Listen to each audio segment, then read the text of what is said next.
Welcome everyone. Today we have another new episode and it's based on startup and innovations.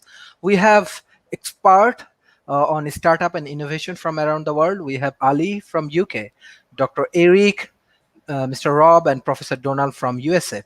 So how are you today and what area we should focus in the COVID-19 situation, especially when we discuss about startup and innovations? I want to start with Ali. How are you today and what do you want to share with us? Okay, so I'm fine, and usually I'm a project manager and work in education, but at the moment, my main kind of call is to actually pivot everything online. So I think that's where the center is now for 2021 to effectively pivot and kind of adapt what I do. And most of the work that I've been doing is with other entrepreneurs, actually. So yeah, but it's really interesting to see how things unfold. And we're in our third lockdown in the UK. So my children are at home as well. So their remote learning is happening. And at the moment, it's obvious to me as well that that kind of making inspired, engaging remote learning is kind of key as well. Because definitely my youngest, who's only 13, is becoming a little bit disengaged with just listening to someone talk. So yeah, so I think definitely kind of innovation in education is kind of where I'm headed, or is what I do. Thank you. Thank you. Dr. Eric Do. Yeah, in regards to the COVID-19, certainly what we are seeing is a huge opportunity for very disruptive changes in everything.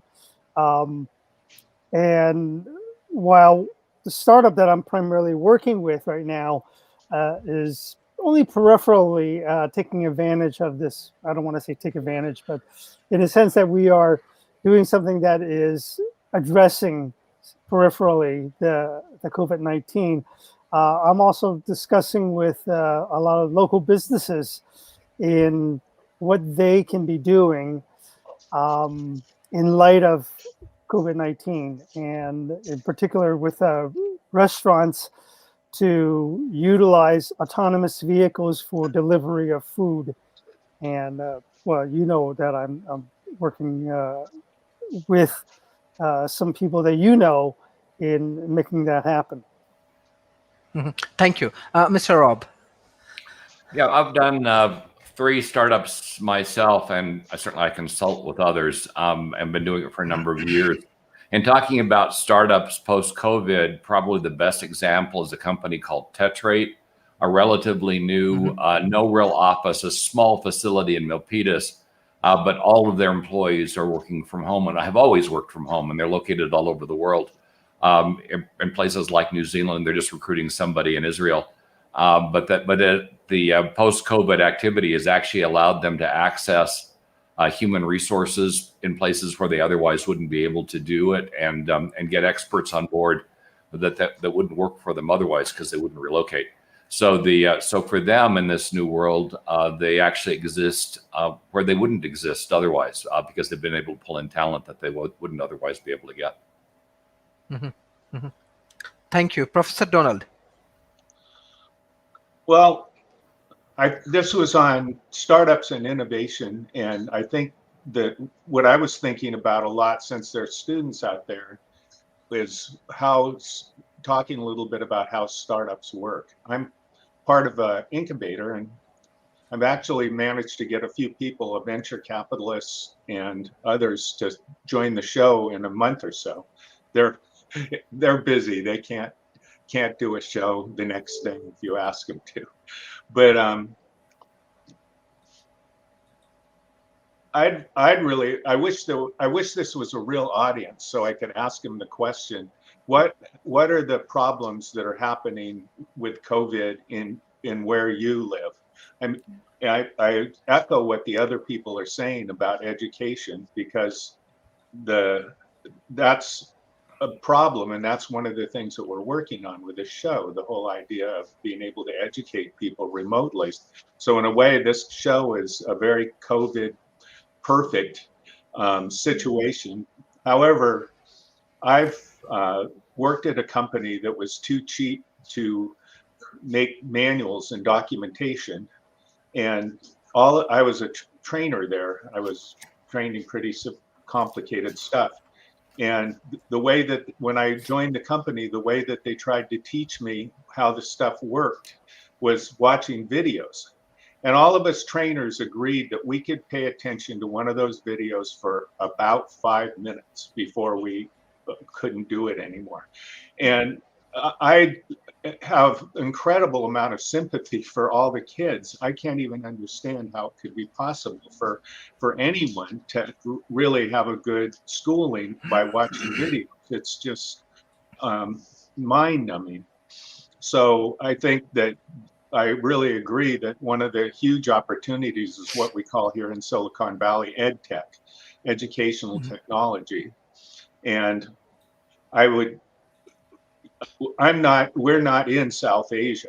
So the kinds of things that I talk about here, we talk about here in Silicon Valley, which is one of the most diverse and sophisticated places in the world, is going to be a little bit different than places that are struggling financially to be able to make things work. However, wherever there's a problem, there's opportunity. And so I think that it'd be nice a little bit if we talked about what it requires to be a startup. What does that mean? What does it mean to be an entrepreneur? If people are looking at their future in their lives, I hope we can talk about that a little bit too. So Thank you. I'm not going to dominate this, so let's move on to next people. Thank you, Professor. Actually, in the COVID situation, what we are observing from Malaysia, from Singapore, even when we discuss with Indian market or Chinese market, it's not so far from Malaysia. We are observing in this COVID situation, actually, startup and this kind of initiative actually increasing because many people lose their job. There are a lot of local demand, especially example for e-tech, like e-commerce, for edu technologies, and many things actually happening right now. But this is important, like we need proper mentorship for this kind of startup. We need proper guidelines. Even example, in Malaysia we have a Cyberja, a very good ecosystem. They are also collaborating with USA and Stanford universities, and we have Magic, Malaysian Global Innovation and Creativity Centers. My question is that one of the specific things, identifying the problem. Startup companies, they need to find out the problems and they need to come up with the solutions. So what the panelist guideline for our startups and for our young entrepreneur, how they can focus on the identifying the problems from their country or from their region? I want to start with Madam Ali. Yes. Yeah, so I think essentially that what you need to do is identify where you can bring solutions to the problems that are here and now. So I think, and I definitely think 2021, you need to kind of use your uniqueness and the way that you can. So essentially what we do is, because my husband and I used to work in partnership together, that our whole kind of reason to be was to inspire and engage children so that they were turned on and switched on and wanted to learn. And essentially that was through media. So what's really interesting, and most children I've got a 13-year-old and an almost 16-year-old, most of them make films and media all the time. So essentially all of a sudden COVID pushed us into a situation when it's a prime time to use the skills that they do to enable that learning. And if they set challenges and had open briefs, they get far more from the children than just giving them all the same lesson. And the thing is that it's a little bit too far out of a teacher's comfort zone when they've been pushed in front of a camera to do that. But I think the thing is that that's where you get incredible kind of feedback, and much more than you expect if you give them something that kind of that enables them to do all that learning, but they're the researchers instead of being kind of spoon-fed, really. So I think it's exciting, but I think it takes people to be brave to kind of give them an open canvas so they know what the objectives are, but they throw the ball to the student to throw it back. So I think it's kind of giving more responsibility instead of just doing all the work for somebody. So yeah, and identifying where the engagement is. From my point of view, it's obviously different in different fields. Thank you, Dr. Eric. Uh, um, I've always found that the people who are best to provide the solutions are the ones who have the boots on the ground and the dirt under their fingernails, the one who are actually doing that job. They're the ones that are best to find the solution to the problem of what they're doing. Okay. If you are digging rocks out, with your hands, you're going to quickly find a solution to not do it with your hands. And you're going to say, hey, how about having a pickaxe or something like that? And I'll build it and it's going to look like this. And you're going to find that solution because you don't want to keep doing it the hard way. Okay. Unfortunately, people, there's two types of people, right? One group are the ones that want to say, hey, I don't want to keep doing it this way because it is inefficient. And the others are saying, hey, I want to keep doing it this way because I'm good at it. Okay. And those are the ones that, the latter type, the one that say, hey, I'm good at doing it this way. They're the one that actually stymie. They're the one that kind of slow down innovation because they don't want to see a change in how they're doing their things. Okay. It's the innovators are the ones that look at what they are currently doing, how they are currently doing, and say, how can I do it better? How can I do it faster, simpler, cheaper, all these other right? And like right now, we're using teleconferencing to talk to each other. Okay. Some group of people would look at this and say, hey, I'm good at this. This is something that I like doing, and this is what I'm going to be doing, and I'm going to keep doing it no matter what. And others are going to see what we're doing and then ask for one thing. They're going to ask, how is my message using this teleconferencing being taken by whoever's listening to this? And how effective is it? Can I do it in a better way? Can I do it in a way that is, that gets to more people and gets into their head better? For example, that's one thing that they can ask, and then they'll figure out a better way of doing that. Okay. And ultimately, it's when people are doing something that they get their hands dirty doing it. That's what I'm saying, the dirt in their fingernails. When they get their dirt in their fingernails and they say, hey, I'm sick and tired of doing it this way. How can I do it better? That's when innovation occurs because they know exactly what the problem is and they already have, in a sense, a solution. Thank you. Mr. Rob. Well, 90% of startups fail over the first 10 years. About 20% fail in the first year, 30% the second, 50% the fifth. That's according to the SBA administration in the US. It's probably much worse in some of the developing countries because you don't have the support structure that we have here that can carry startups forward. So you have to realize that startups aren't for everybody. You have to have relatively deep knowledge about the market you're entering into. You have to be self-driven. If you're somebody that requires somebody else to manage you, a startup isn't for you because you have to be self-driven and you kind of have to be a jack of all trades. Startups tend to start small. It's the nature of being a startup. And that means people have to do a lot of stuff that they don't want to do. So if you've got a lot of passion, if you understand the market area you're entering into, so you're not developing something that might compromise somebody else's patents and you know where to look for patents. And you have the passion to drive through the difficulty, which could mean a lot of seven-day weeks, 24-hour days. Startups are really not for the weak of heart. If you are successful and you put in the work and you're willing to put in the time, you can raise your success rate substantially. The worst startups are the ones where people go in, they have no idea about the market, that they think it's going to be a fast way to get rich, and that's their core motivation is economic, almost certain to fail. It just that things won't work out that way. You have to be focused more on the result of the effort than on the compensation from it. And the funny thing is, if you enjoy it, a lot of times for those folks, the compensation doesn't matter as much. If you really hate what it is you're doing, then the compensation matters a lot. And once again, that's a formula for failure. So it really comes down to experience. At some point, at least somebody in the startup has to have some deep business knowledge that they've acquired by working for somebody else. there are people that have formed companies out of colleges. Google's an example, but also realized they hired professional help pretty early on to pull them together. Microsoft's another case out of college, but once again hired professional help really early on to put the company together, because you need somebody with experience that understands the plumbing that can get the stuff up to scale. And remember, there are also 3 phases to business. There's the startup phase, there's the transition phase, and there's the sustaining phase. And leadership rarely can transition to all 3 phases.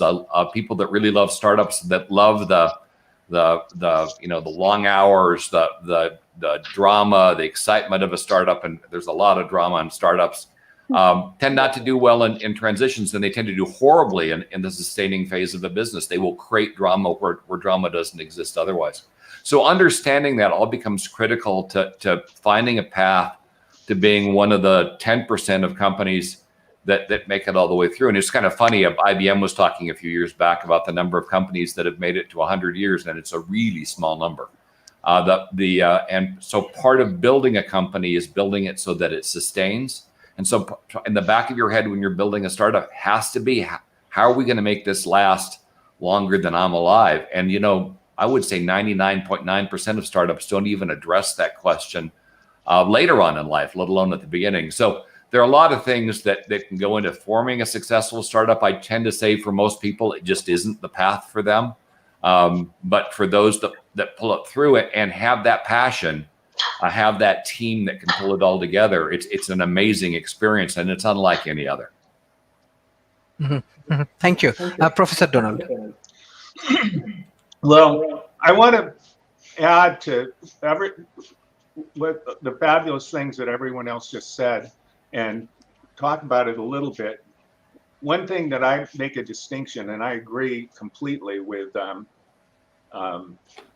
what he just said, Dr. Rob just said, is that most startups fail, but I've got to tell you that the people that start them usually don't fail. What winds up happening is that they learn things and become valuable in a new and different kind of way, and they're snapped up by somebody to work for them.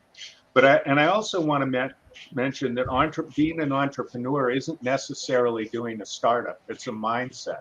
And I have a perfect example of what Eric said, which is I was working at Hewlett-Packard back when Hewlett-Packard was a computer company, and they created a new system. It was called the HP 9000 system.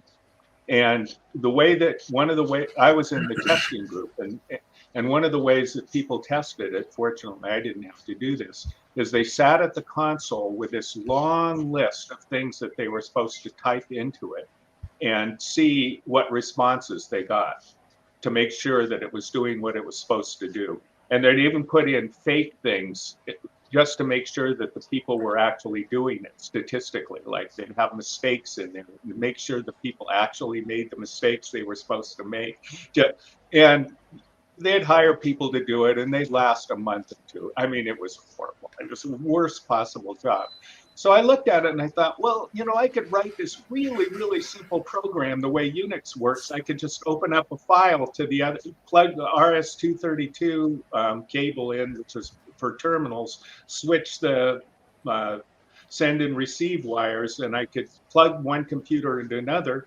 And I wrote a really simple program that would send the commands and then check to make sure that it got the right answers. It was a little tiny programming language. And it took off. I mean, it was used everywhere in Hewlett-Packard in just no time flat, because basically I was doing exactly what Eric said. I was shoveling rocks, or people were shoveling rocks, and I figured out a way. By hand, yes. Yes, I figured out a way to create a steam shovel. But, and interestingly enough, there had been a group at Hewlett-Packard that had been working on doing that for a year, more than a year, designing it. And they were a little pissed at me because I eventually got the resources and took over the whole project. But the point that I'm making is that being an entrepreneur and solving problems isn't necessarily being a startup. You can be what they call sometimes an intrapreneur and do things inside of a company. But as Eric said, people get good at what they're doing and they don't want to change. And in some senses, a company is created for the purpose of resisting change. I mean, that's what Yeah. they're for. They want every person to be a part, like, you know, you're a piston, you're a camshaft, you're a brake.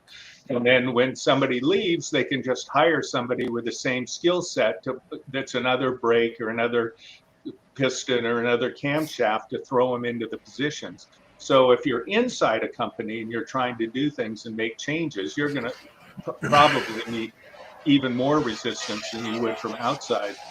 And I want to also talk to something that Rob said, which is that when I've seen at least 1,000 pitches, and when I see these pitches, one day we had a kid that came in and he said, well, my girlfriend had a problem. And I realized it was simple enough for me to do that I wrote a program and it solved her problem.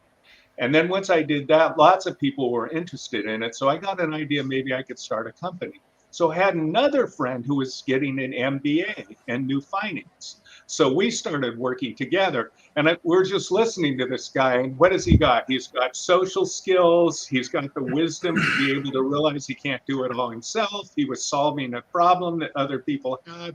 I mean, you just listen to something like that and you go, man, this guy has a really good chance of success. And so I want to echo the whole idea that there's problems everywhere. Everywhere. And all you have to do is just open your eyes and you'll find them. And I also want to echo what Rob just said, which is that you've got to realize that it's everything. It's going to be all consuming. And if you're just in it for the money, you're probably almost for sure going to succeed. I mean, you got to understand the money because investors want their money back, but that can't be what it is. We say here in Silicon Valley, sometimes we say, wow, it's Friday. Only 2 more work days until Monday. Okay. Yes. Thank you, Professor. I just want to share some of the point of view from Asia. Let's say it's a South Asia or Asia Pacific. What I understand from this culture that we are not ready for failure. Our society is not ready for failure. We do not love to see that our son, our daughters, or our young generation, they fail in any point. That's maybe one of the reason that even from the cyberjaya or from the other ecosystem, I do not find too much of innovations. Even our audience, they are come up with some of the idea that they love to learn more about innovations. Like Shahrukh, his question is that what do you think about the bottom-up approach to innovations? I think they just want to learn about innovations. Uh, uh, and Tabassum, yes, her question is that my question is, are there any difference between open innovation and user innovation? So how do you want to advise about these innovations, and what does it mean, how they can develop their innovation in their startup, how it works? Example, if I visit the cyberja, I always see, okay, restaurant related solution the startup are developing. I think many startup, they're developing restaurant related solutions. But how we can more focus on innovations and come up with the different solutions, and what are the international demand, if you share your experience with our audience, Madam Ali. Okay. Well, from my experience, you can't innovate and not make mistakes or go wrong, because that's part and parcel of the learning process. So the thing is that you have to fail in the creative process, because basically we use creativity to promote positive change, and most of it's been to inspire and engage children so they're more engaged in the lessons that they do. And that comes from creativity and also their self-belief. So there's kind of an individual learning, but there's also a shared learning within a group. So and that innovation has to come through a process. that sometimes doesn't work, so that they don't get it all, and then suddenly everything clicks together. So I think it has to go through kind of peaks and troughs to kind of get, and there's kind of an overriding objective, but there's different ways to get there. So I think I just think that the creative process is really key to definitely. So when the other guys were talking about companies, that we've had to diversify as the education systems change, because the nature of education and the world as it is, because we've been in business for 30 years, has changed too. And I'm part of the Royal Society of Arts as well. And what's happened is our children's generation has been overstimulated with visual images. So just doing a straight learning class when you're just talking to them doesn't cut it, because they need to have engagement and be part of the process. It's not just being done to, it needs to be a two-way thing.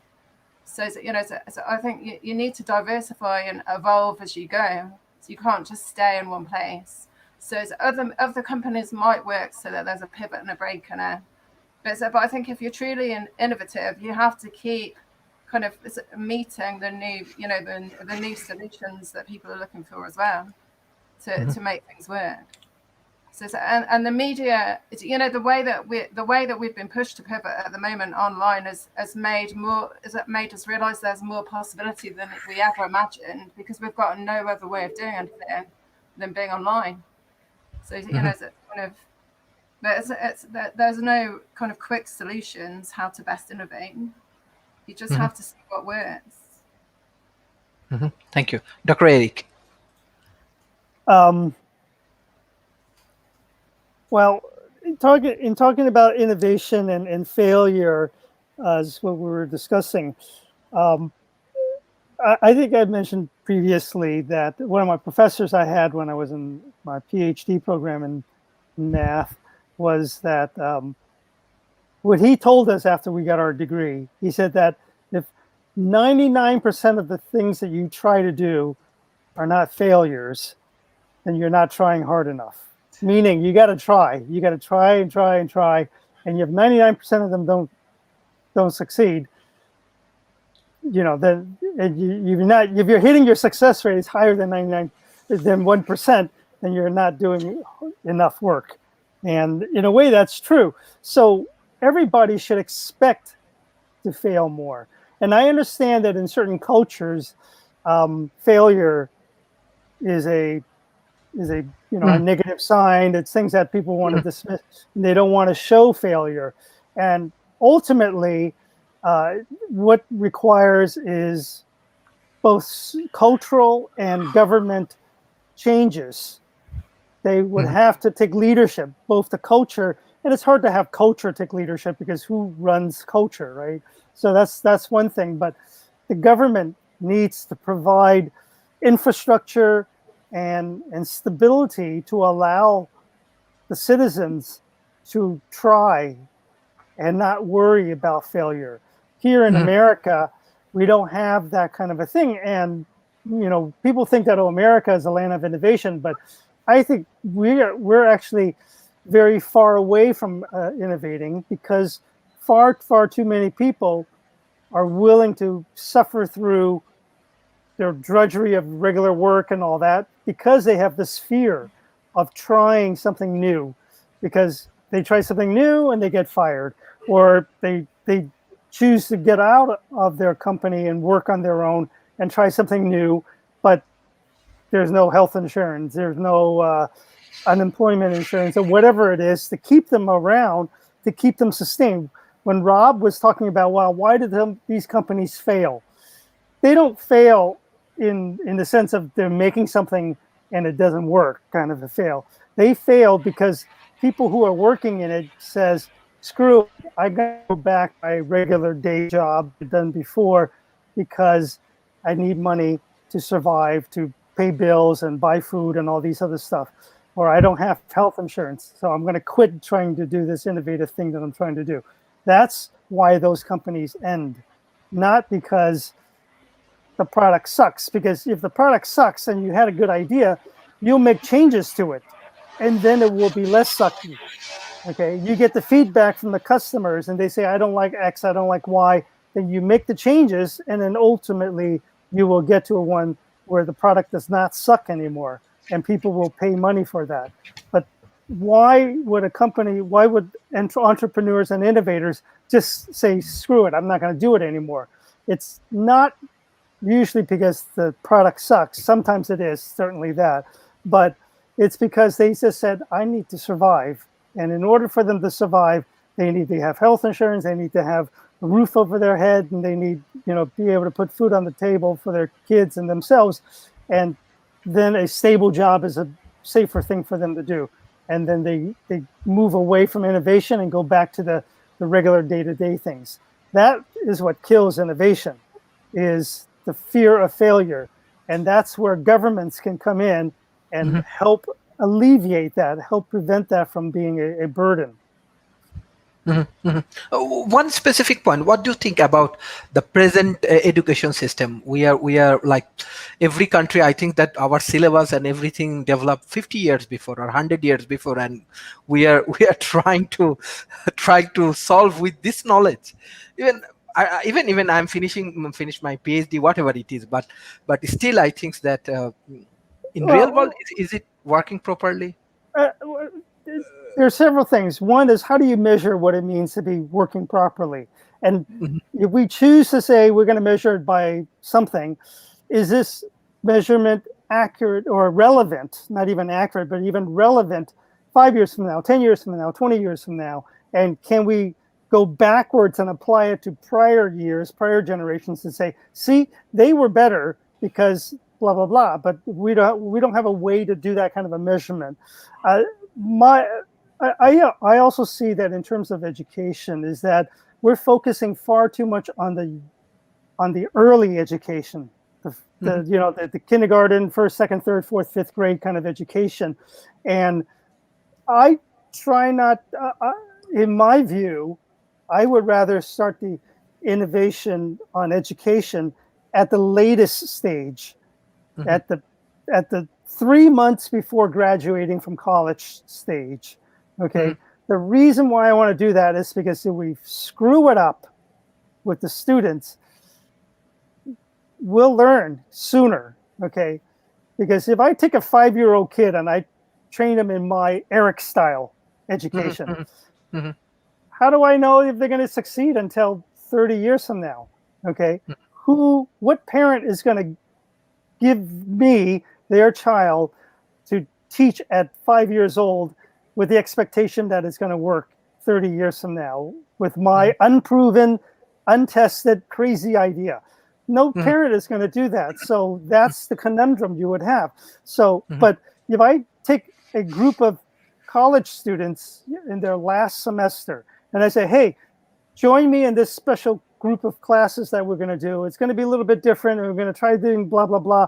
And then you're going to do this, and we'll measure you the day you graduate, and we're going to compare your measurements to a control group of other students who did not go through this program. Okay, and we're going to track you, and all we're going to do is see how successful you are for the next 2 years. Okay, something that's measurable, tangible, and confirmable, and all these other things. Okay, and then we do the test, and in mine, somehow, according to whatever metrics that we want to use, the students that go through my classes do better than the students that did not go through that program. Okay, then we say, hey, there you go, it's better. Then we're going to adopt that, and then just everybody will do that new program. And then we go back another 6 months before that, the beginning of their senior year, and they say, well, we're going to do this so that you can be better prepared for this new program. And then when we do it this way, we're going to see if we can track you and so forth.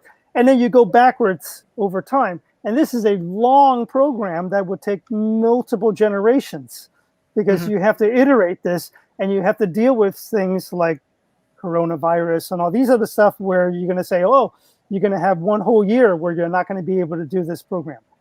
Okay. And you have to change things. And then you would, that is how you will be able to alter education over time. It is not something you say, well, we're going to try this new idea for 5-year-old kids. What parent is going to do that? What parent is going to say, yeah, sure, I'll give you my child and have you your crazy idea with them. That is crazy. I wouldn't do that with my child, and I don't even have any. Yes. Can I Mr. Rob. just, Yes, Yeah, Ali, go ahead. because I was part in the UK, we had a creative partnership scheme that was run. I think it was for almost 10 years, and it was during the time that the Labour government was in. And basically, it brought creative practitioners into schools across the board, actually. So it went into primary schools and secondary schools. And the creativity essentially inspired and engaged children so that they achieved more than the staff ever thought possible. And it was basically because they were involved in the creative process and on this journey. And it meant some of them were to engage them in maths or literacy or whatever it was.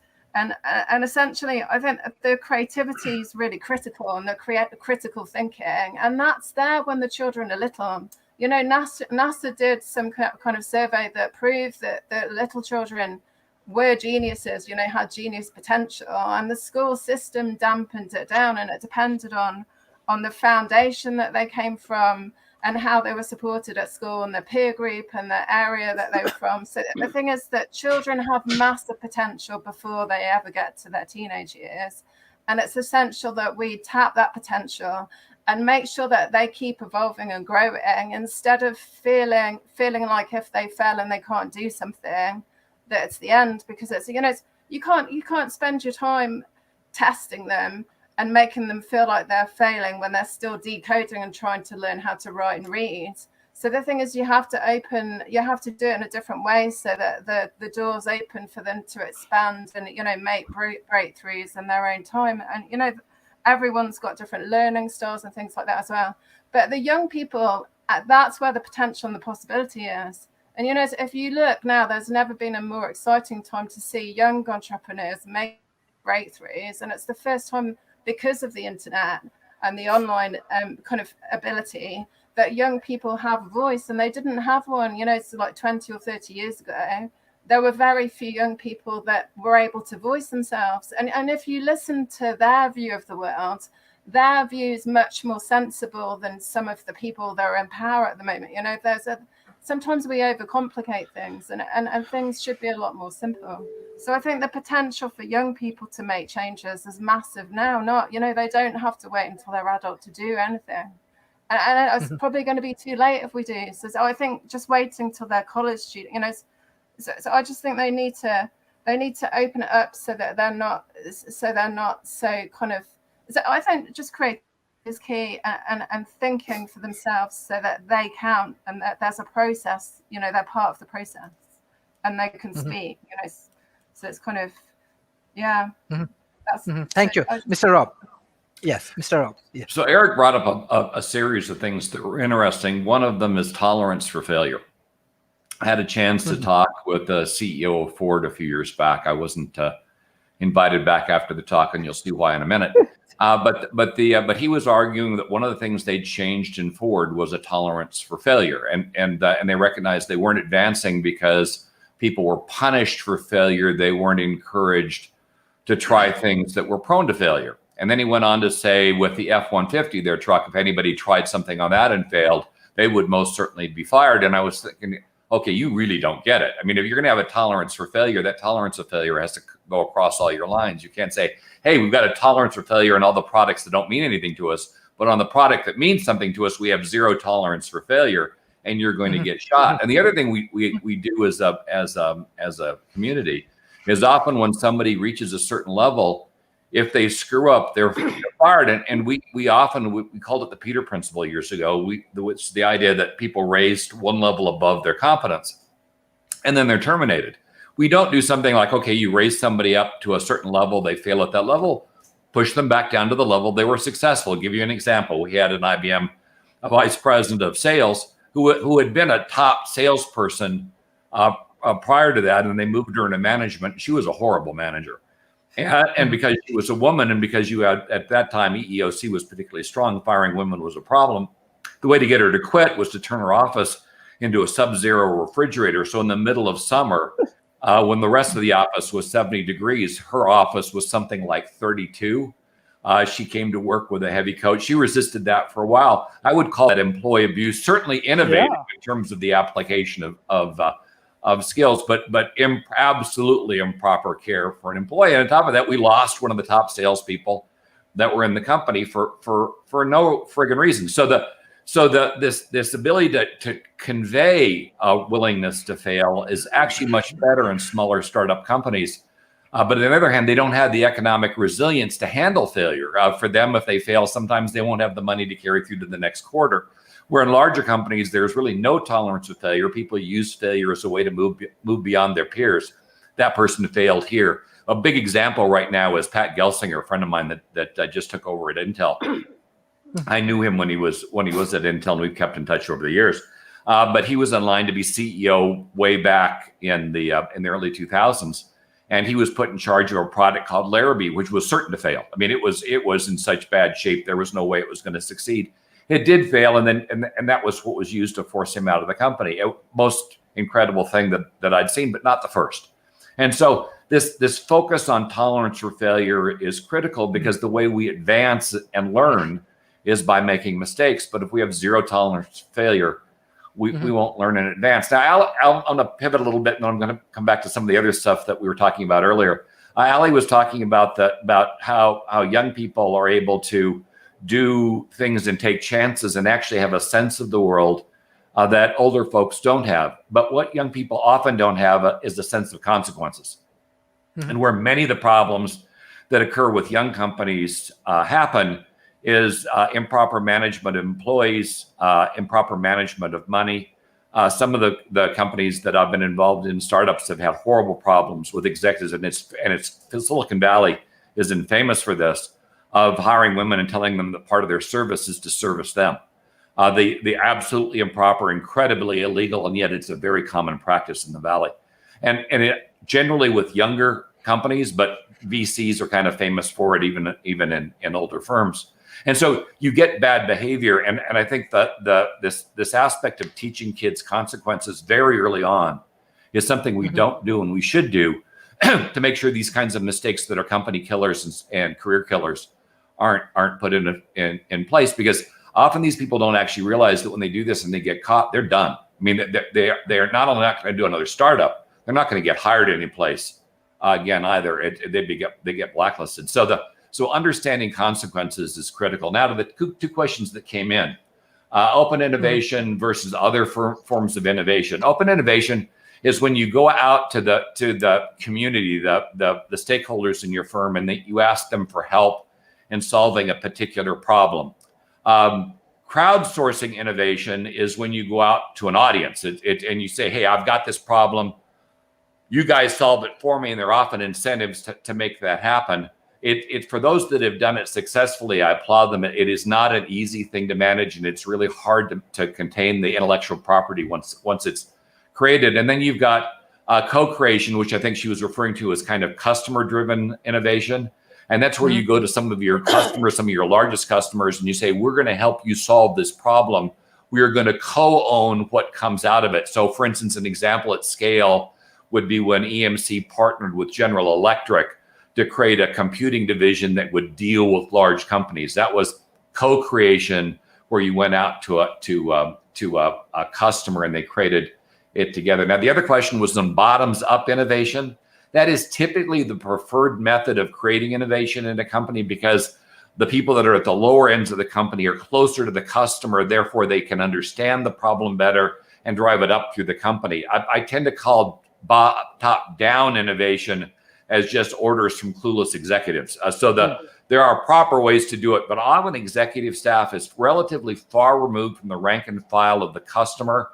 They may talk to other executives and CEOs, but those CEOs are also far removed from the people that are actually solving problems. So they have an idea about what needs to be solved, but that idea may not be set in reality. And so often we get top-down quote innovation as opposed to bottom-up. But as I say, I think the top-down is often pretty clueless, and it often results in really bad results. One other thing I'll mention before I cease is that this concept of innovation in some markets, like the IT market I spend most of my time in, it's a negative, not a positive. These markets don't really want the innovative solution. They want a tried and true solution that somebody else has tried before they do it, because they understand that difference can be a killer. They're taking a risk, often an unknown risk, and they'd much rather have somebody else have tested it out first. Putting it a different way, sometimes it's better to find out how people are doing something right now before innovating to solve a problem, because it could already have an ideal solution that's in market and tested. And you don't need to innovate around something like that. The answer actually exists. Where you need to innovate is often where a problem exists where you don't know and nobody else knows an answer to. There you need innovation, or you use innovation to make a process that exists more efficient. Those are proper ways to innovate. But to drive innovation as an end in and of itself is often problematic, because the first step to solving any problem is to find out if anybody else has solved it before you, and if possible, use that as a way forward, as opposed to going through the trial and error process that does result in avoidable failure and risk. So that's my kind of innovation in a nutshell. Thank you, Professor Donald. Yes.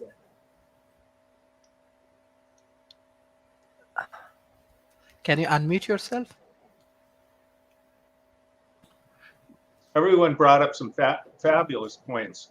I kind of morphed from being a software engineer to being a software trainer, and I got to teach programming languages and operating system internals and stuff that's pretty complicated. And I developed a style of teaching that people considered fun. They said every teacher, every trainer has their style, and yours is fun. And the way I had fun is I told everybody right at the beginning, I said, you are going to make mistakes. And if you already know how to do something, you probably won't make mistakes at it, or you'll very infrequently make mistakes at it. But if you make a mistake and something goes wrong, then that means you're encountering something new. So you're actually learning something. So, and students in the class would actually cheer, and they said, something just went wrong. They were happy about it. So in a way that fits into learning as play, because the way that they teach in Finland is they ended separate subjects. So in other words, you don't have a math class and a Finnish class and an English class. They all learn English. They morph everything together into into play, and no class goes for more than 45 minutes. After 45 minutes, they have a 15-minute break where they go out and play, and the teachers also are required to not do anything. One teacher watches the kids, and the other ones have to take a coffee break or a break and talk about things like that. And in metrics, they do very, very well in education. They do things like they'll have stores. They'll set up a store, and in the store they practice making change and learning about inventory and doing all these math problems and social skills problems from a very young age. And those are the kinds of things I think that we need to do more of. These things are evidence-based. I mean, in the United States, we are a little bit like you were talking about in the South Asian countries. We have these ways that we've done things forever, and people flip out if it changes. But on the other hand, Finland is not a country that is into disruptive innovation. And I'd like to make a distinction here between incremental innovation and disruptive innovation. Finland actually has classes in innovation at their universities. They try and teach it from the very beginning. And they also have a culture where failure is not acceptable. They often say, we're a country of 5 million engineers. We're not good at doing startups, but they actually are, because Nokia went broke, basically, and all of these engineers were out of work. And so they set up a system internally in their country to try and get these engineers to all start companies. And as a metric of new companies, patents, and various kinds of things like that, which are metrics that we can use to some degree to understand how many startups there are, how Finland is over the top. I mean, they were doing the best in the Nordic countries for a while. I haven't looked at it for a couple of years, but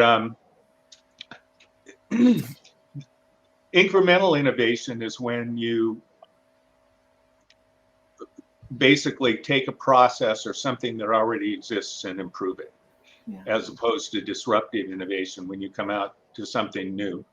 And I want to just say quickly about what Rob said. There's a very famous paper. It's the second the most cited paper in sociology. It's called The Iron Cage Revisited.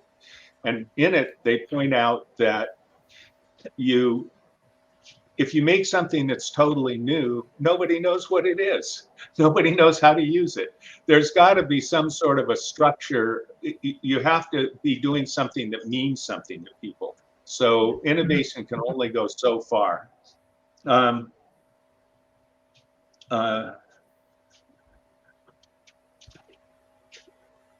want to mention something that Eric said, which is that in the United States, in a way, we have a system that tries to make people slaves. I mean, in Finland, if you fail, you'll still have health care. There's unemployment insurance that you can get, even if you've done a startup. You can go back to school and they'll pay for it so that you can learn new skills. You have a safety net. In the United States, there's no safety net. And our healthcare is tied to our employment. So basically, people are stuck. It's very, very difficult for them to go out and do a startup. So we wind up with a lot of disruptive innovation because the people who are willing to do it are, a little nuts, which is good. And the last thing I want to say about that is how, let me look.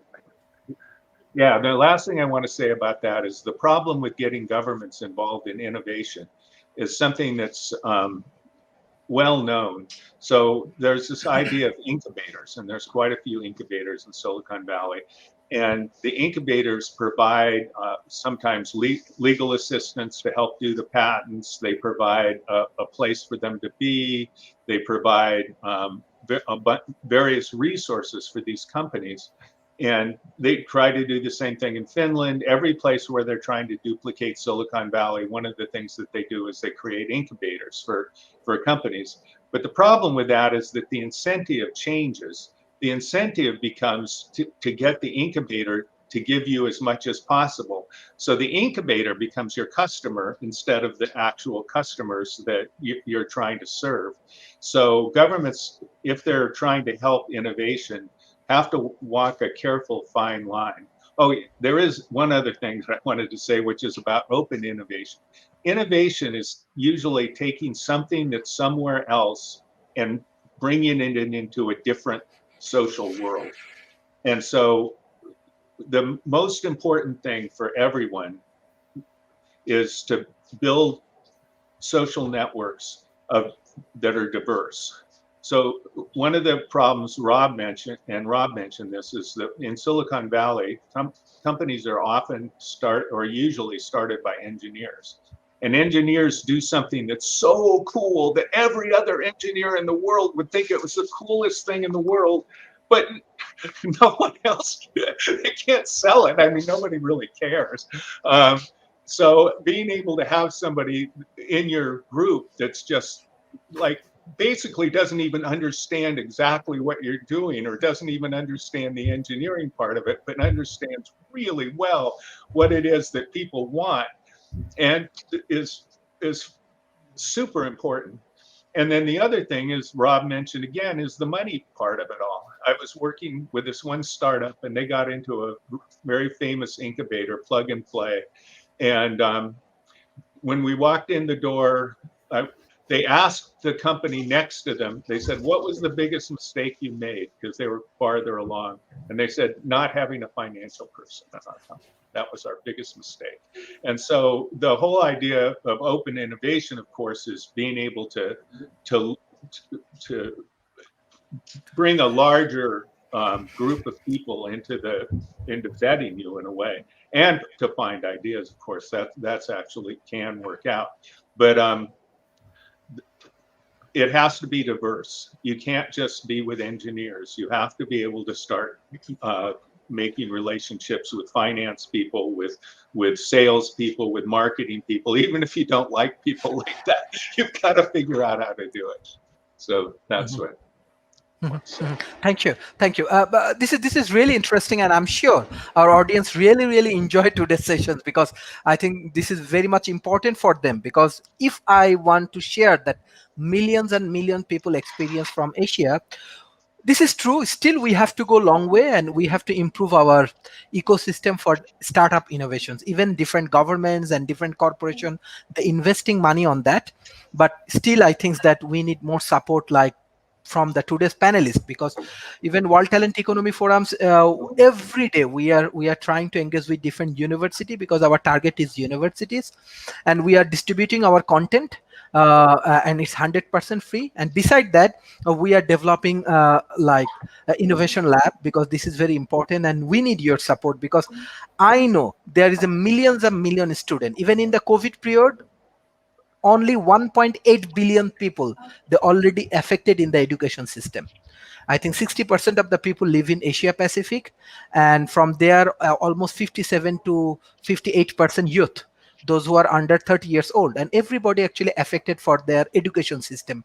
Many schools, many universities, I know they cannot provide real support to their students, and I know that with their curriculums and everything, they need to improve. Even we are discussing about startup and innovations, but still when we discuss, I'm sure that how we getting questions from very basic level from the students, still they do not know what does innovation mean, how they want to start, what they have to do. So I think that our mentors, those who are joining today, even in future, maybe in the April or May, we can arrange our online innovation lab, and I'm sure by this way we can change many people's, because I believe there are many people it's untouched. We should take care of the peoples, and by this way we can improve the ecosystem. But beside that, I have one specific point. Like, when many startup actually started, like they have problem, like they do not have enough fund to run their business, or they do not have enough support to run their business. This is number one problem. On the other hand, example, today we get call from different companies from Japan, so they want to invest on startup, but how they are observing different kind of startup, and they are getting startup from different countries in Asia, they feel that this is not good enough. So how we can minimize this gap, like industry expectations, on the other hand, the root level, those who are developing different kind of startup, how we can minimize that gap, and how we can develop real ecosystem. Ma'am Ali, yes. Okay, the only thing is that the two things that I can think of as I was part of a project that was based in Birmingham, but it was connected to Birmingham University, and it was basically a screen membership that basically enabled graduates to bridge into the BBC, where there were people that were doing the job that they wanted to do. So essentially, the way that what they need is some kind of bridge between the two, so that they can either get mentorship, or so that there's a link between. So I think that one, that there needs to be a bridge, and two, that there is. So I'm part of the Genius U, platform, and there's an entrepreneur kind of support system that's run by. It was founded by Roger Hamilton, but I think that there's links for entrepreneurs, that are global, that are relevant too. So people that are in startup phase, there's actually a flight path that you can follow, that you can go and find, now, so that you kind of. So I think the thing is, you need to figure out where you are and what your solution is, and what, you know, what your particular niche is before you start, and then kind of build from there. But definitely, you know, when you're a graduate, it's really hard to get experience. So sometimes you need to, if you can't get the experience from somewhere, maybe you can create the experience so that you know. So I started off running my own projects, and I used to work in the States. So prior to graduation, I used to run arts and outdoor programs in the States and California. So my experience came before I even graduated. So I think the thing is that where there's a will, there's a way, but you need to kind of make, and everyone's route's different. You know, you can't, it's not the same formula for everyone. But where there's, you know, people can find their way if they're determined. So, and my eldest nephew's at Oxford University, and he's an amazing musician, but he's studying as an engineer. But he's already set up a new music showcasing kind of platform that brings musicians together. But he's not studying music, but music's his passion. So the thing is that he's already established a society and is only in his second year of Oxford.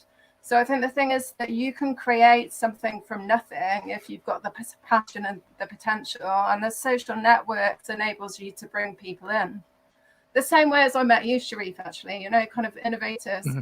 And the thing is, without the lockdown and the pivot and, you know, all of the online courses that I've been involved in, I wouldn't be in the networks that I am now. So, you know, it's kind of, somehow other people find each other if they're supposed to, but you still need to persevere and find where you fit. Mm-hmm. Mm-hmm. Thank you, Mr. Eric. Yes. Yeah, I want to first go back to something that Rob was talking about, the top down versus the bottom up. And I think one of the biggest example of that is a bottom up innovation would be like the iPod, right? That was sort of bottom up, is sort of something that was dreamed up and kind of like bubbled up into Apple. And the top down was the Microsoft answer to that, the Zune. And that's why you don't want to do the top down versus the bottom up, because you get the Zune and nobody ever wants to buy. And another one here in Silicon Valley was is this thing called a QB, I think it is. That was like $1 billion endeavor, you know, with, you know, mega star CEOs and all these other stuff. And that thing just fell completely flat. Again, another top-down innovation. And top-down innovations don't work. Bottom up always work, because those are the ones that are, again, these are people who's got their fingers in the dirt going, you know, Netflix was bottom up because the guy was like, God damn it, I hate paying these extra late fees. What can I do to stop this late fees? And then he built Netflix. That's bottom up. Okay. Top down is QB, which is trying to say, hey, we got all these great stars. They're going to do this. They're going to do 5-minute shows and all these other stuff.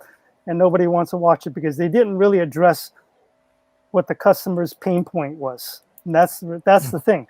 Another thing I want to also talk about in terms of what you're talking in education and some of the answers to some of these questions is the classification that I like to distinguish between is problem solvers and solution providers. Mm-hmm. Mm-hmm. Solution providers are the ones that says, I know how to do this. Let me get my hands on it and I'll do this and the other. Engineers generally are solution providers.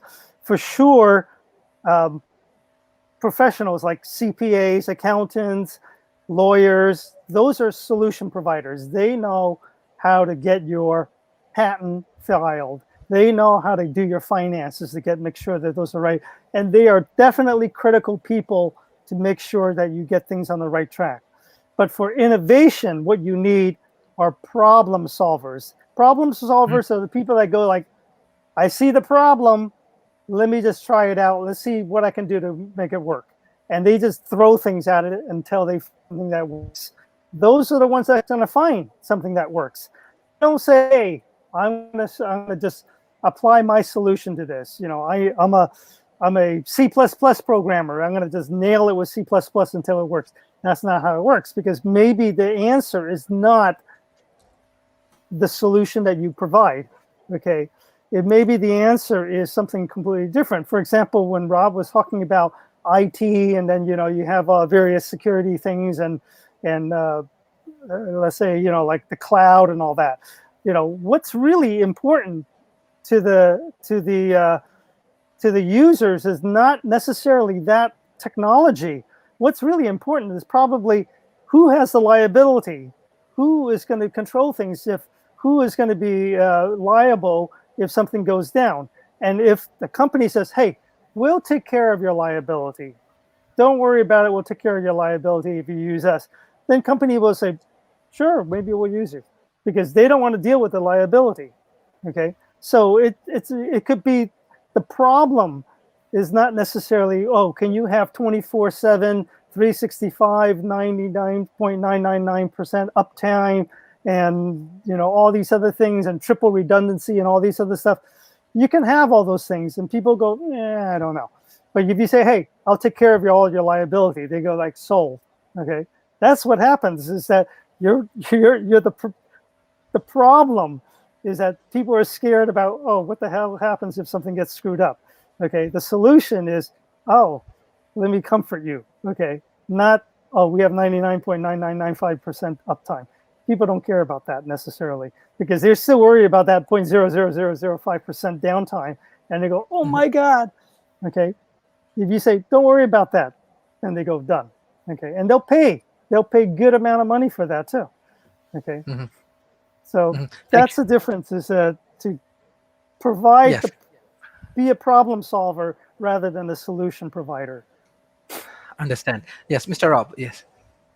Well, so I know a little bit of the backstory of some of the examples that Eric gave, and so I want to share a little bit on what really happened with Zoom, because it's kind of a funny story. Another story where I'm kind of surprised I was ever invited back to a meeting, however, in Microsoft. Now, first realized the iPod came into existence because the company that the technology was supposed to go through, S3, went under, and so the team that was supposed to pitch S3 instead went and pitched Steve Jobs on the iPod, and he fell in love with it and drove it through. So it wasn't really a bottoms up; it was a tops down that came in from the side. But over in Microsoft, Steve Ballmer was running the company, not an engineer, businessman, another friend of mine, though I would probably call him kind of an ex-friend now. And he believed really strongly that they needed a counter for the iPod. The iPod's going to take over the world. And inside Microsoft, there was another team that had decided that what they really needed was the iPhone. It wasn't called the iPhone inside of Microsoft, but they said, no, where the market's going, which is clearly where it was going, was you're going to take this iPod stuff, you're going to put it into a phone, and you're going to have this great thing. By the way, coincidentally, over in Palm, another group had come to the same conclusion. Both groups presented their CEOs, and both CEOs came up with the same answer, which was the market doesn't want a consumer-oriented smartphone. Smartphones are only for business. They don't need all this multimedia crap. And there's the reason why Apple, because I'm pretty sure the same thing happened over in Nokia, was able to stomp on Microsoft, Palm, and Nokia, because Apple executed on something that Steve Jobs understood and that the other CEOs didn't. But the part that gets me to the point where I was kind of surprised I was ever invited back to a meeting is I was one of the people that reviewed the initial Zoom business plan, and on paper it was fabulous. Oh, they were gonna migrate, have a migration product that, much like they did with the Lotus 123, where you're going to be able to migrate stuff all the way over. They'd figured out a way to get out from underneath the digital rights management problem, which was damaging the entire industry and damn near destroyed Sony. And the product was going to be hardened and allow for kids to share music. And so, that's just, you couldn't lose with this. And then I came into the meeting and they're going to show me the hardware, and they tossed this brown piece of crud in my hand, and I'm looking at it going, this better be an engineering prototype, because you're not going to be able to sell this. It's butt ugly. It's been optimized for video, but you have no video content, and all that other stuff about able to migrate stuff across from the iPod. Legals killed it. So this will not be successful. And if you bring it to market, you're going to lose your job within 3 to 6 months. It was about 5 months when the guy was fired. But so I was a little off. But it was a complete lack of understanding either on how to create a competitive offering to the iPod, or what the market was actually looking for, which Steve Jobs got. He saw the risk of what Palm and Microsoft were talking about, that if somebody put the iPod content in a smartphone, he was done. And so he decided to do it first. In the industry, it's called eating your own children. but which is not a really great mental image. But the idea is if you don't do it, somebody else will. And so the idea is to migrate your offering before anybody else does, so they don't take your customer base. And Jobs executed. By the way, Jobs is not a guy you'd ever want to work for. Thankfully, he's gone. But in terms of being able to execute strategically and threaten his people to execute at a level nobody else could do, he was top of his class. Now to talk about the question about how governments could help startups inside their country. What investors are looking for is a return on investment. That's what they want. Anything you can do to reduce the risk and increase the return on that investment is going to be positive for those investors. They're not out there saying, hey, we want to invest in startups. That's what they're saying. But what they're saying is, we want more money back than what we put in, and a lot more money back than what we put in. And if you can optimize that, and if you're doing a startup effort, then being able to force rank the startups that are coming and looking for funding and be able to showcase and assess them in a way where you're taking the present value of their income stream against their risks and providing a reasonable return on investment, factoring in the full risk, would be a huge benefit to investors, because one, it pushes them to those startups that are better staffed, have better potential, better opportunity, and away from those that don't. And so their return goes up, and they're more likely to invest in programs, in startups the program is putting forth, because they're seeing a return on relying on that knowledge. Now, for governments in particular, this is dangerous, because often when governments get involved, the decision isn't made arithmetically, it's made based on relationships. And so maybe this startup is related to a senator, or this startup is related to a governor or a mayor, and suddenly they're being rated much higher than another startup that is not. That's problematic because it corrupts the underlying process. The returns won't match the promises, and the investors will lose faith in the overall process, and that investment money will go someplace else that provides a more reliable return. So as long as you remember that the goal is to provide a reliable, trusted return to these investors that they can depend upon, and design programs to do that, they'll be successful. If anything else is put in place, like we're trying to showcase in innovation, or we're trying to showcase just the mass number of people that are trying to innovate, or the mass number of companies, or we're favoring companies that are related to certain political entities, that's not going to work. So a tight focus on financial returns for the investors is probably the best way to create a program that will last the test of time and draw in other investors to the program. That's kind of how successful VCs work, by the way. They get invasive in the companies they get involved with, and therefore they're able to better assure the return on the investment that their investors put into the VCs, which are made up of often very rich investors that are outside of it. We won't go into angel rounds and the rest, but that's their claim to fame, is they provide a reliable return that's higher than, say, a bank or another investment entity would provide. Thank you, Professor Donald.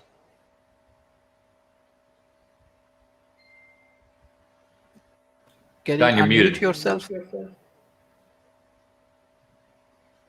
I want to bring up a distinction about companies that we sometimes make in Silicon Valley, which are startups and lifestyle businesses.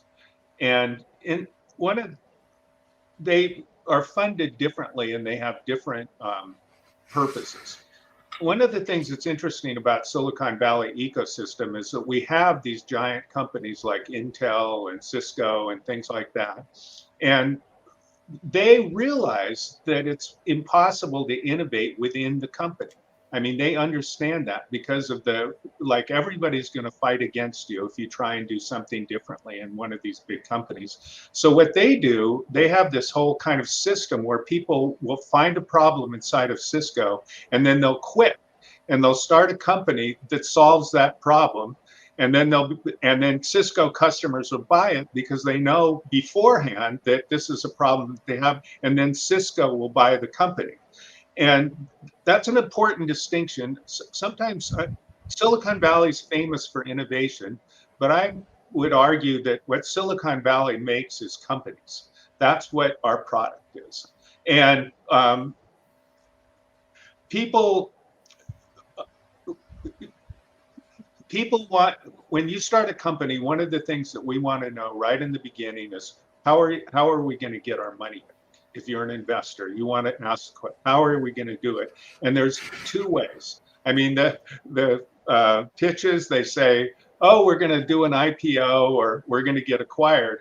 And one of the things you drill down when you're asking them is, well, who's going to acquire you? Have you talked to anybody? Do you have any relationships? How are you going to do this? Have you really given it thought? And so that's one type of company. And those types of companies are funded generally by first angel investors, which are private investors who have enough money that if they lose 100 grand or something like that, it's, you know, that's the change that fell out of people's pockets into their couches. I mean, they don't care because they know they're going to lose their money plenty of percentage of the time. And in fact, I've heard it said that angel investors don't invest for the money. They invest because they really believe in the industry, they believe in startups, and they believe in the people that they invest in, and they want to make, they're investing in creativity and innovation. Venture capitalists invest other people's money, and because of that, they have to work very hard to make sure that they get a return on their investment. And again, the only way that they're going to get a return is if there's some sort of exit for the company. The company has to either get sold to the public markets, which is an IPO, or it gets sold to some other company. And so that's part of the Silicon Valley ecosystem that's very, very difficult to copy, because there's so much money in Silicon Valley and so much expertise. Like if you go down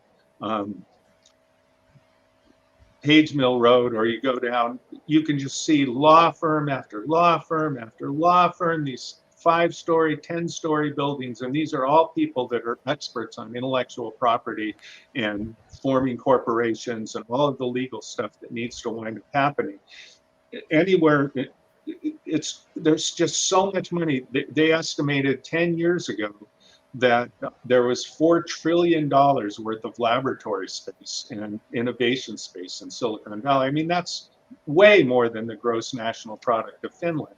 So no matter how hard a country like Finland wants to become the next Silicon Valley, you can't duplicate. And so lifestyle businesses are businesses that you make, so they're your junk, basically. A furniture store, a car mechanic, whatever you wind up happening to do. There's all of the stores that you see and you buy stuff in. I mean, there's the giant chains, but all of the stores that are owned by people, they're lifestyle businesses. They're people who are entrepreneurial because you're taking risks. But the purpose isn't to sell the company. A lot of time, a lawyer in a way is a lifestyle business, and you can't sell. You can't get a very big return on any sort of service business. So investors won't really invest in stuff like that. The way people get money for that is they basically figure out how much money they're going to be able to make and how much it's going to cost to run the place, and then they borrow money so that they can basically pay back the money over time. And investors don't want that. They're not banks.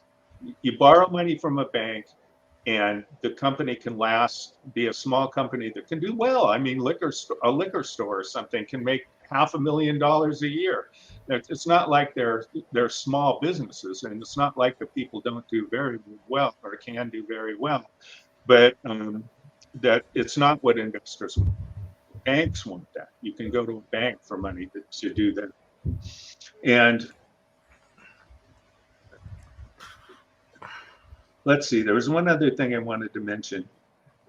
No, I think that's really basically what I'd like to say right now, is that I also want to say that if governments can become banks, which is not a terrible thing, and for companies that want to be lifestyle businesses and things like that. But you need to look into it if you're starting a business. I had a guy that called me up a year or so ago and was telling me about this great business idea. And I said, well, how much does it cost to make it? And he gives me a price. And I said, well, how much you can sell? And he gives me a number. And I said, well, it's going to cost you more to make it than the amount of money that you could make. You can't have a business doing that. So that's why the financial part of it is incredibly important. And it's also really difficult for engineers, because engineers want precision. And when you're sitting there right at the beginning and you have to guess how big your market is. You have to guess and guess and guess. And that's against engineers' nature. So that's why you have to build a team. And the absolute most important thing about it is for you to reach out into other social worlds. Like accountants all talk to each other, engineers all talk to each other, lawyers all talk to each other, and they don't necessarily cross over. But you as an entrepreneur have to invest in making that crossover so that you'll be able to get the resources that you need to actually to execute on what you're trying to do. Mhm. Thank you, Professor Donald. Actually, that is the things that we are trying to develop a knowledge-based forum and trying to share all of our content. But beside that, we have a plan in between April and May. We want to develop an innovation lab. Already, we are discussing with many university. Hopefully, many students, even the audience, those who come up with different questions, they can get the solution from the innovation lab. And I'm sure we will get support from today's panelists, because they are more important for World Talent Economy Forums. And you have your experience, you have your global exposure, and you have your knowledge. And if our youth community, they get your mentorship, by this way, we can improve even our education system. We can improve our local ecosystems and many ways. So my last questions to our panelists, that how we can build up better ecosystem after the COVID periods, and what your advice for the new entrepreneurs and startup developer. So what do you want to share, and what do you want to say to them, Madam Ali? Okay, so I think people need to pivot what they're doing now online, because I don't think there is going to be an after COVID, so everything's going to go back to normal. So I think the thing is that we need to make sure that we can diversify, and the good thing is that we can reach a global audience instead of being local. So I think that there's never been a better time to actually impact people across the world than there is now. So I think the thing is that sometimes it might be easier to go global than it is to go local, if you look at how far you can reach. Because I think you just need to look at where the opportunity is that COVID's presented, as opposed to the problems it presents. Dr. Eric. Yeah. In terms of the innovations and all that, we've already discussed a lot of these things, but for COVID is just one change that occurred to humans. Unfortunately, it's global, it's lethal, and it appeared very quickly, right? I mean, just suddenly, boom, it just showed up, and it went global. But humans are always going to be inundated with changes like this, and we always have to be ready to adapt to changes. We need to train ourselves to be accepting of changes, and rather than resisting change, because you can't resist change, okay? Rather than resisting change, we should be nimble and adapt to changes. And every time changes occur, that's where opportunity lies in innovation. Because when you have a new situation, then you're going to say, what do we want to do here? What can we do? It's nature. Innovation is just nature happening for humans. When you have invasive species that go into a new ecology, into a new ecological area, that's a change. the species that exists in that area have to deal with that invasive species. In some cases, the invasive species is not sufficient, not capable to dominate the new area, and they die out. The existing ecological area just, is resistant to it, and it will just and it can just manage to live and survive from it. In many other cases, the invasive species come in and completely colonize and just take over that ecological niche, and all the various things there have to deal with it and have to change. The species that come in is the innovation. Okay, some innovation come in and they don't succeed. Some innovation come in and it makes permanent changes. And when permanent changes occur, then it's an opportunity for a new invasive species to come in and be able to do something different. And that's if you watch what happens in nature, then you can see what you can do with innovation. And we have 2 billion years worth of nature to watch, to look at in history, to say, oh, what happens when things come in? What happens when exterior forces come in, right? A meteor hits the earth and, all the dinosaurs disappear. That's sort of like what it is doing, right? Once that happens, a whole new group of a bunch of new businesses and ideas will flourish because of this opportunity. Take advantage of it if you want to make money, as well as, to create something that will be better for all of us. Take advantage of that opportunity. Or you're going to say, no, I don't see any meteors. I don't see this. I'm a dinosaur and I'm happy the way I am. Then you're just going to disappear over time very quickly because of that. So take advantage of this opportunity to change. And lastly, I would just want to address about the government thing. And what Rob was mentioning is very important, that we don't want to have cronyism in government to help bad companies because they're, it's my cousin's brother's, sister's startup doing blah, blah, blah, and I want to give them money. There's a way to do it where you don't give money, but you reduce costs. So if you want to reduce costs, then, governments can provide a living area that's basic, but, acceptable. Food, we have plenty of food, right? And just first world countries, we have more food than we throw away 40% of the food. That before it even reaches the table, 40% of the food that we grow are already tossed away because they're ugly or whatever it is. So we have food, we have clothing, we have gazillions of clothing, right? There's no lack of clothing.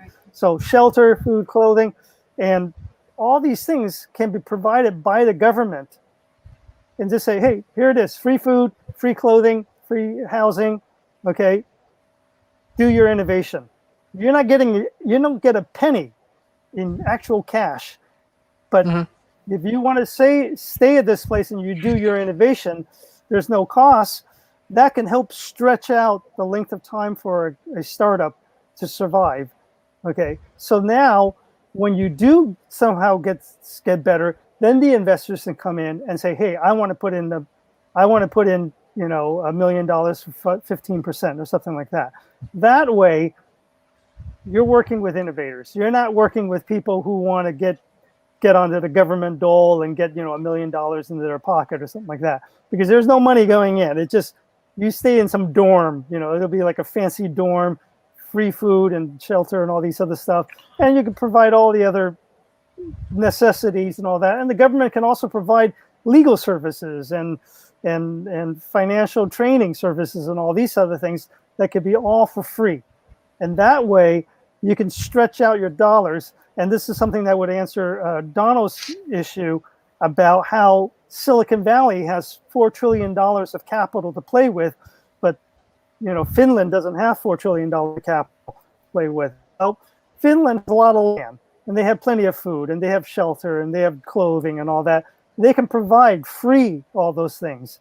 And startups will flock there. Startups will go there because hey, I'll do this for free. I'll live on, decent food and all that. Maybe Finnish cuisine may not be the best, but they'll live on those kind of things, and maybe that's a good incentive to get them going, right? You can only eat finished food, so the people are going to say, okay, I'm going to get this thing done in a year because I don't want to be eating finished food for a decade or something like that. But that's a way to be able to do that without having to provide funds, and you're not bankrupting the company, you're not bankrupting the government, and people are not just throwing money into a black hole. You just provide a place for people to innovate, and you don't even have to do it for free. You can do it for a very low cost. That's another alternative too. So there's my innovation. Okay, thank you, Mr. Rob. Yes. So I think we need to recognize that a lot of things have changed of late.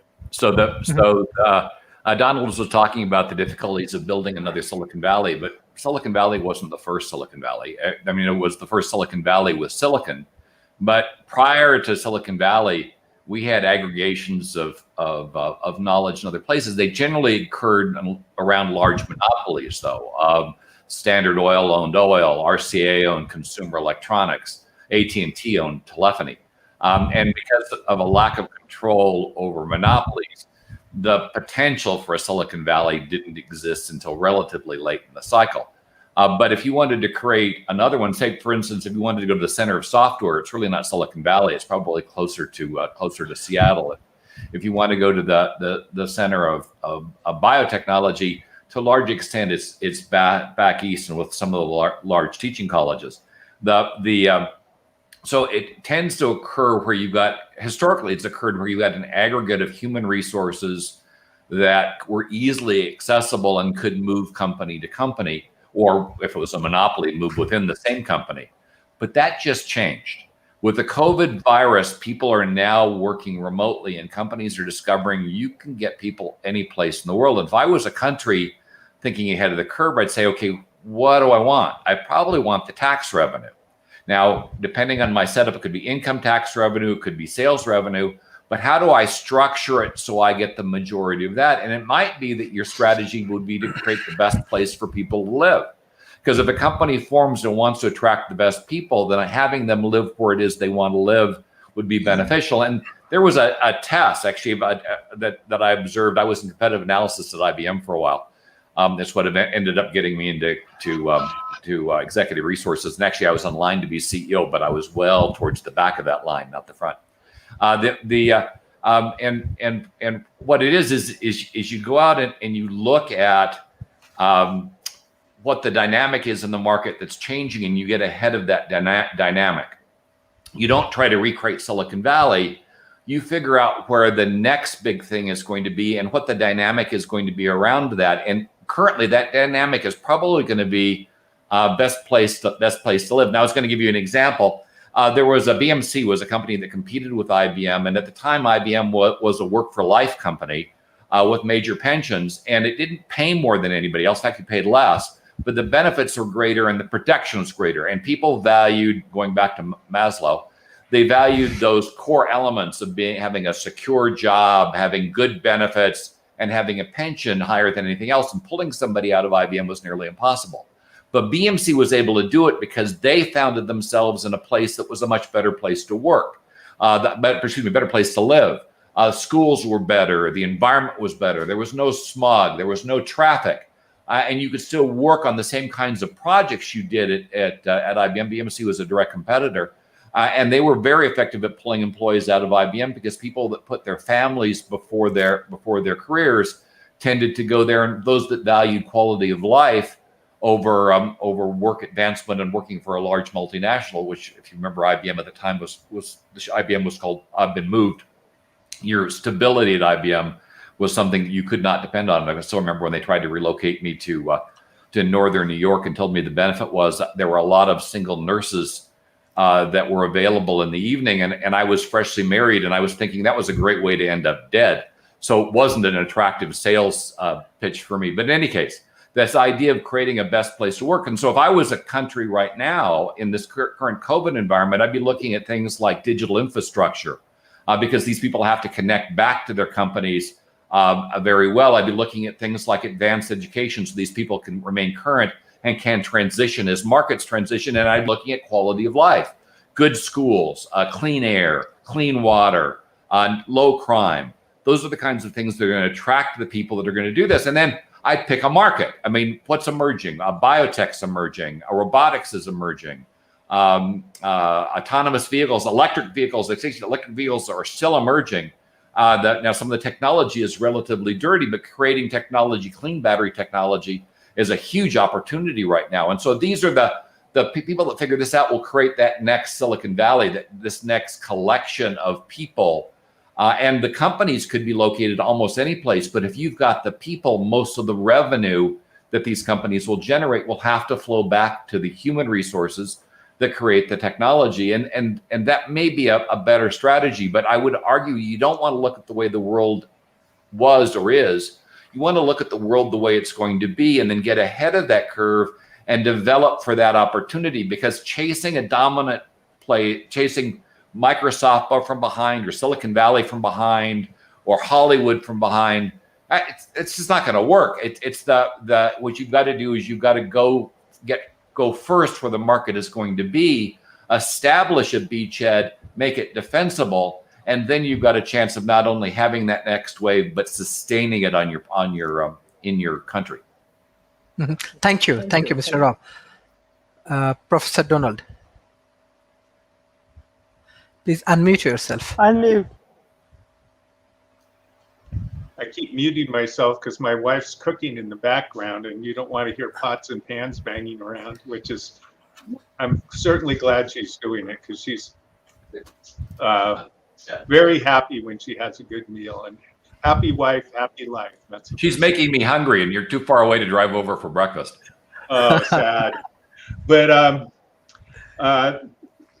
I want to really just humorously mention something that Eric said, and the philosopher Heraclitus, who was before Plato, before Socrates, long time ago, 2,500 years at least, almost 3,000 years, said, you can't step into the same river twice. The only thing constant is change. And I think that's a wisdom for the ages, because that's an incredible truth. An interesting thing is Finland does a lot of what you're talking about. So university education's free. That's why I got my master's and PhD there. Almost finished with my PhD. And they try and do things deliberately to be able to make an environment that's got some similarities to Silicon Valley. One of the things that Silicon Valley has, and I agree with Rob, the weather's fantastic. There's Stanford University, UC Berkeley, and UC Santa Cruz, which are in their own areas, top schools in the world.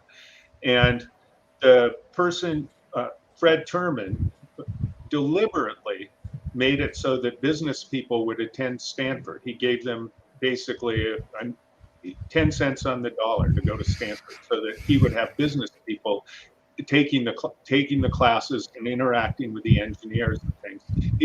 One of his claims to fame is he lent Hewlett and Packard the money to start their business in their garage. I lived about 200 feet from that garage for 12 years, right across the street from the house where Ken Kesey wrote One Flew Over the Cuckoo's Nest. So there's lots of kinds of innovations in Silicon Valley. Sometimes I go up to Canada, in Toronto. They have this beautiful incubator. It's the most beautiful one I've ever seen in downtown Toronto, called Mars. And I got to know the people there. And Canada has a real problem, which is the whole country has about the same amount of people as California.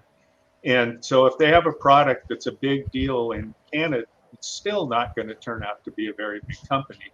So they said what happens is we incubate these companies and they start doing well and they all bail and go to Silicon Valley or someplace like that. So that they have trouble keeping them in the country.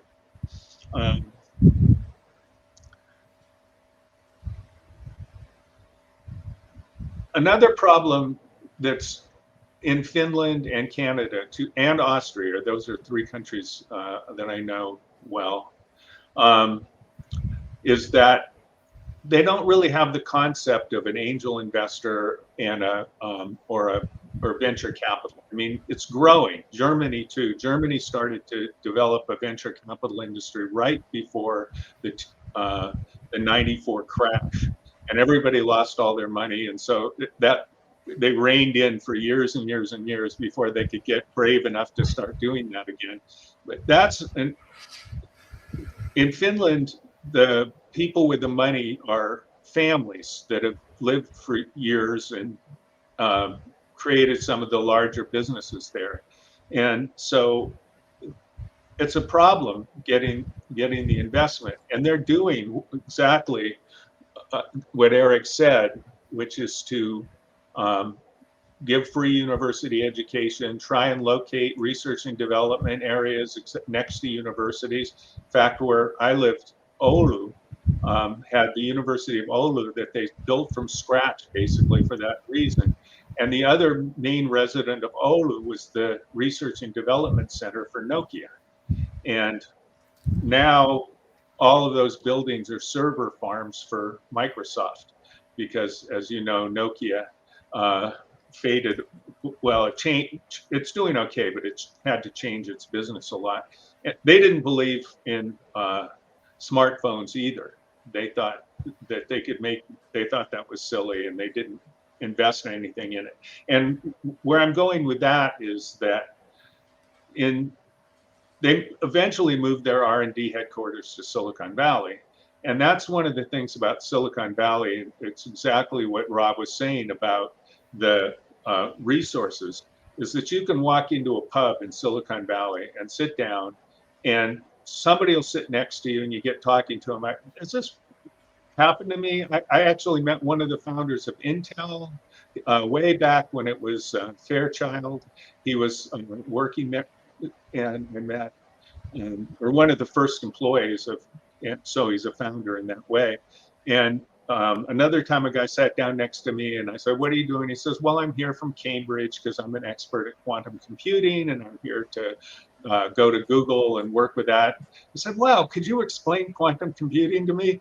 And you know, the thing is when people really, really, really understand something, they can actually explain it to people like me who doesn't know much about it at all. I also want to say in the United States, we already have a program that helps life. It's called the Small Business Association. And so if you're starting a business that has basically that's going to continue to exist, it's not a business that you're trying to sell, and you want to borrow money, the government guarantees the loans under certain circumstances so that the bank won't lose money if they loan it to you. So that's something that you can do. How you can create a robust system for financing startups is kind of a mystery. And a lot of people are trying to address that because it comes down right to what we talked about at the beginning, the very first thing we talked about, which is that you have to be willing to take risk. And that in Finland, Germany, Austria, in fact, I even helped an incubator in Mexico. They're just not willing to do that. It's just not something. I mean, Mexico has a different problem, which is that they're very Catholic and they don't believe it's good to get rich. So they have a kind of a barrier towards that. It's a different kind of barrier. But I don't know. I think it's hard to have governments pick up the thing because you're going to have connections and relations no matter what. Human beings do that. The U.S. Air Force switches people's jobs every 4 years because what happens is teams start losing productivity the longer they've been around because people start cutting each other slack because they're friends and productivity goes down. So ultimately, it goes back to what I've said many times, is that you have to develop diverse relationships. And if you can, Finland tries to do this. When I teach at the University of Finland, my students are from all over. They're from China and Spain and all over the place. and they're really attempting to do that. And truth of the matter is, Finland's pretty darn successful for a country that has no natural resources whatsoever. It's got nothing, but yet they're one of the most successful and innovative countries in the world. And so I think we do have models that we can look at of people that have had some sorts of successes. And I think, again, that's getting out of your social network, into new social networks, opening up your world and being able to start looking at what's going on around you. So that's the most important thing. That's what I want to say. Thank you, thank you, thank you everyone for joining today's session. It's really very productive sessions. I'm sure our youth community will get a lot of guideline from today's sessions, and we want to arrange more. Even we want to arrange innovation lab, and we have students. Hopefully, your guidelines, your mentorship will change a lot of lives. Thank you for joining today. Thank you, everyone. Thank you.